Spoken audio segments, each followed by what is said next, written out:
alunos de Direito Civil, o meu bom dia, o meu boa tarde, minha boa noite, uma ótima madrugada para vocês, que agora, nesse momento, tirou aí no máximo 15 minutinhos para poder ver os nossos vídeos das nossas aulas de Direito das Famílias.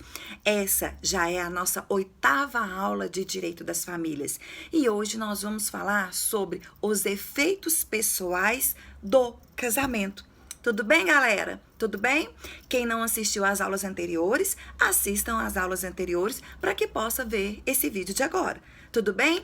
Podem continuar mandando perguntas, podem mandar questões, que eu sempre tô aí, tá? Respondendo todas as questões, todas as dúvidas, todas as perguntas que chegam para mim.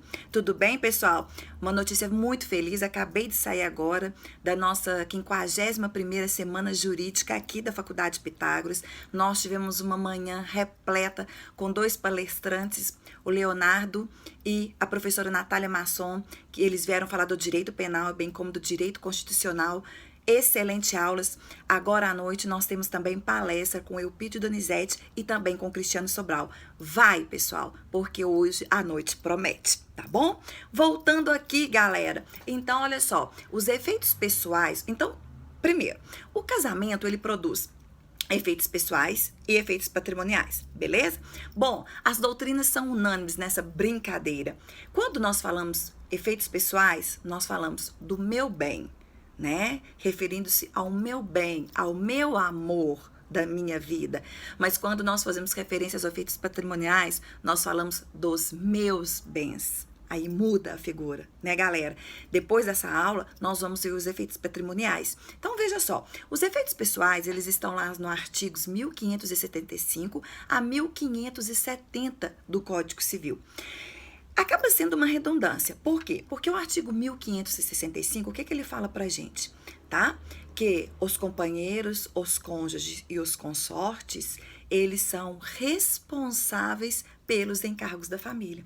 Então, bom, pessoal, aqui traz a igualdade entre os cônjuges, princípio esse já proclamado por mim lá na primeira aula, quando nós falamos das famílias constitucionalizadas, das famílias repersonalizadas e citamos os princípios. Por quê? Porque o Código Civil de 1916 era um código completamente era um código completamente patriarcal, aonde que o homem era o chefe da família. O Código Civil de 2002 acaba com isso e ele traz então a igualdade entre os cônjuges. Então, um dos efeitos pessoais encontra-se no artigo 1565 do Código Civil, quando ele traz para a gente então que companheiros, cônjuges, bem como os consortes, eles em comum irão administrar então esses encargos da família. Isso é novamente reproduzido no meu artigo 1567, quando fala que a sociedade conjugal será administrada pelo homem e pela mulher.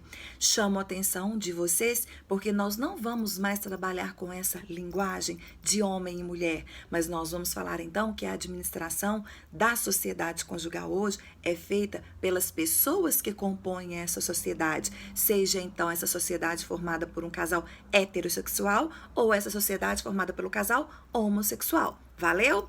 Pois bem, pessoal, então veja que o artigo 1565, ele coaduna com o 1567.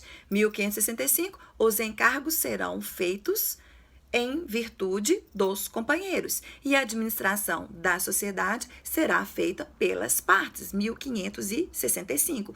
Aí vem o artigo 1568 e fala o que pra gente? Que independentemente do regime de bens do casamento, homem e mulher trarão os seus proventos para o sustento da família, bem como dos filhos. Então, mais uma vez, vamos utilizar do princípio da igualdade e, mais uma vez, nós vamos esquecer essa nomenclatura de homem e mulher e as pessoas, os companheiros, seja quais forem esses companheiros, seja quais forem esses cônjuges, que eles, então, independentemente do regime de bens que eles optarem para o casamento, de acordo com os proventos recebidos por cada um deles, eles irão contribuir para o sustento da própria família, bem como também para o sustento dos próprios filhos. Mais uma vez aí, princípio da igualdade, princípio da solidariedade, o princípio da comunhão plena de vida, igualdade de deveres e direitos atribuídos ao cônjuge, que encontra-se então lá no artigo 1511 do Código Civil.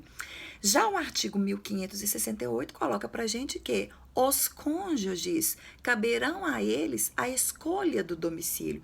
Ambos vão escolher o domicílio. Princípio da igualdade, falando ainda que cada um ou um deles poderá se ausentar desse domicílio para cumprir emprego público, trabalho profissional, bem como alguma situação particular que seja necessário.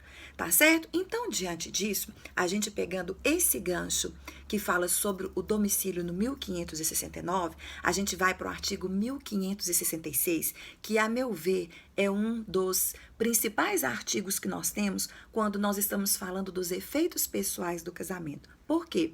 São deveres de ambos os cônjuges. Inciso de número 1, a fidelidade recíproca. Então, portanto, pessoal, aqui nós não vamos mais discutir tão somente a fidelidade ou a infidelidade física, mas aqui a gente fala também, como as próprias doutrinas, melhores doutrinas colocam, que trataria que é um dever dos cônjuges, de ambos os cônjuges, a fidelidade moral, física, psicológica, emocional. E aí agora as doutrinas trabalham com uma hipótese de infidelidades, como a infidelidade virtual, advinda da tecnologia, como a infidelidade advinda da seringa, daquela mulher que utiliza de um material heterólogo de outra pessoa que não é o do seu parceiro para fazer uma inseminação artificial sem o consentimento do seu cônjuge. Olha o novo debate das doutrinas, infidelidade da seringa. Pessoal, abro um parêntese enorme aí nesse inciso de número 1. Diante disso, tá? E nós trabalhamos com o artigo 186, 927 do Código Civil, bem como o artigo 5º da Constituição Federal, tá? E o 1566, de inciso 1, nós estamos trabalhando com a responsabilidade civil a partir de danos morais advindos da traição conjugal. É possível ou não? Nós temos corrente a favores, como nós temos corrente contrárias e nós temos posicionamento do STJ, bem como também, galera, nós temos um projeto de lei que tenta, esse projeto de lei, modificar, tá?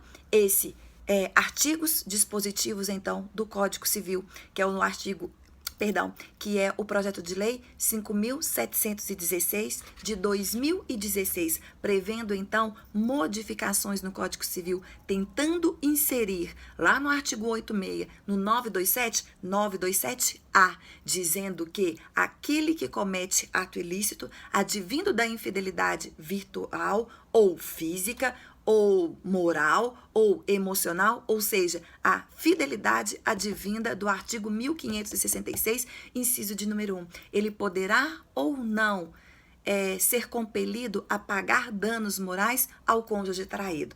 Boa discussão para vocês, vá ver o entendimento dos tribunais a respeito disso. Uma dica para vocês de monografia, tá bom? Nós temos o 1566 de inciso 2, quando se fala, então, da vida em comum. A vida em comum é a coabitação, tá? Morar debaixo do mesmo teto. Então, nós vamos de encontro ao próprio artigo 1579, que hoje não há necessidade nenhum de morar debaixo do mesmo teto para constituir família, nem mesmo no casamento, nem mesmo numa união estável. Nós temos o artigo 1566, de inciso de número 3, mútua assistência. Princípio da solidariedade, competem aos cônjuges, são deveres dos cônjuges, então, a mútua assistência, a solidariedade psicológica, afetiva, emocional. E nós temos o 1566, inciso de número 4, são deveres do cônjuge, sustento, guarda e educação dos filhos. Sustento aqui, galera, não tão só material, mas sustento também emocional. E aquele genitor que não cumpre, então, esse inciso, dá ensejo à responsabilidade civil por danos morais em relação a abandono afetivo. Será? Veja também os posicionamentos dos tribunais a respeito se, de acordo com o artigo 5º, 186, 927 do Código Civil, bem como o 1566 de inciso 4, nós temos a possibilidade aí de pleitear danos morais ou não face àquele genitor que abandona afetivamente o seu descendente em razão do sustento. Sustento esse proclamado no 1566, inciso 4. Tá bom? Nós temos até mesmo um projeto de lei 700 de 2007, que também prevê modificações no Código Civil, bem como também no ECA, permitindo então a indenização por abandono afetivo. Outro tema sugestivo de um trabalho de TCC.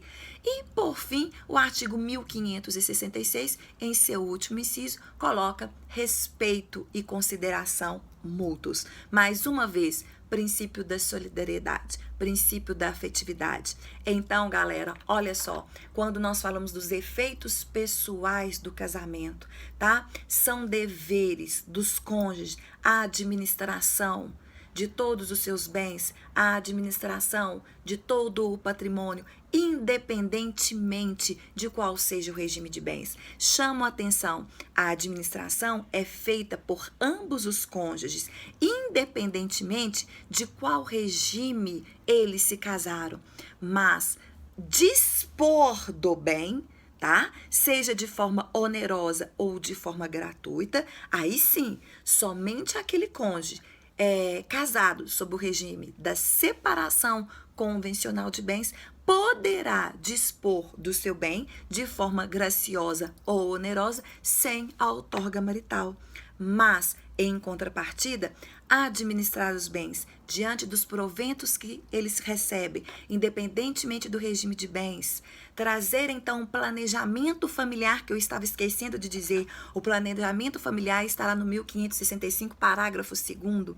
Quantos filhos eu terei, quantos nossos filhos nós não teremos, vai ser adoção, não vai ser, faremos filhos através de inseminação artificial, isso tudo competem aos cônjuges, decisão feita por ambos, tá? E competem aos cônjuges também no artigo 1565, parágrafo único, caso queiram, direito então subjetivo de cada um acrescer ao sobrenome seu ou sobrenome do outro. Então, pessoal, quando nós falarmos então, portanto, de direitos pessoais do casamento, não se esqueçam da máxima, da aplicação máxima do princípio da igualdade entre os cônjuges, do princípio da solidariedade entre os cônjuges, da função social que hoje a família exerce na sociedade.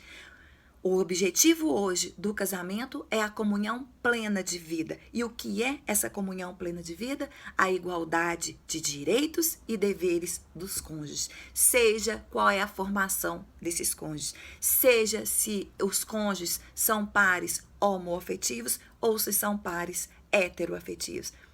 Galera, beijo para vocês. Meus alunos, um super beijo para vocês. E aproveitem a 51ª Semajur. Vamos logo para o próximo vídeo, aula então de número 9, falando a respeito dos efeitos patrimoniais do casamento. Continue aí me seguindo. Inscreva-se, curta, dê o like. Beijo, galera.